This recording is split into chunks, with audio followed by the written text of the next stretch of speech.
Smart સિટીના દાવાઓ વચ્ચે આ વિસ્તારમાં આ જગ્યા પર ગંદકી જ ગંદકી જોવા મળી રહી છે. એટલે કે સ્વચ્છતાનો અભાવ છે.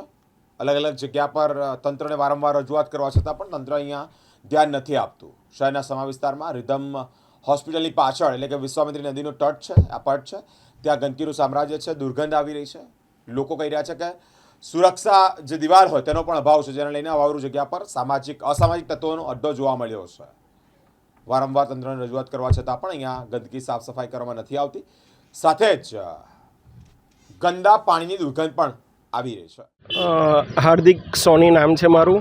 પંચામૃત રેસિડેન્સીમાં રહું છું.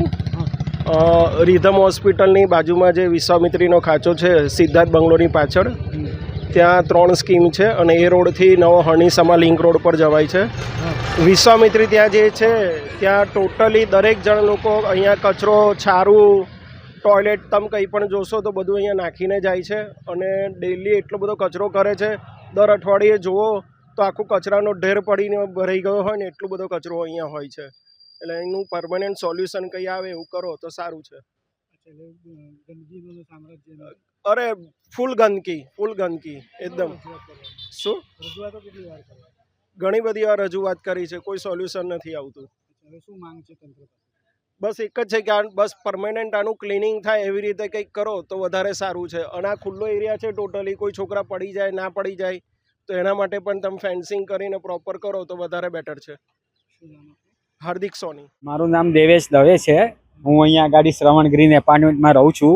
આ સ્ટ્રીટ લાઇટોની બી વારંવાર રજૂઆત કરીને નખાવડાયેલી. એવી જ રીતે આ કચરા માટે અહીંયા આગળ કાયમ ઊભો રહીને લોકોને હું બોલું છું કે અહીંયા આગળ ના કરો.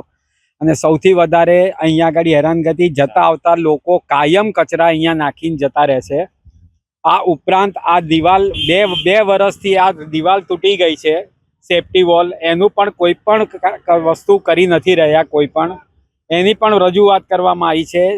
અહીંયા સ્કૂલો છે, સ્કૂલને હિસાબે ટ્રાફિકની એટલી અવર જવર છે અને તેના લીધે બી ટ્રાફિકમાં પ્રોબ્લેમ થઈ રહ્યો છે. રજૂઆત કમસે કમ બી 10 વાર રજૂઆત કરેલી છે. એ વિજય વોટ જ ખાલી અમારે આપવાનો છે.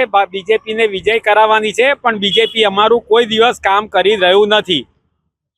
બરોબર, કેટલો વિરોધ કરવો, આપણે સનાતની રીતે એમનો જો વિરોધ કરીએ તો આપણે ખરાબ દેખાઈએ.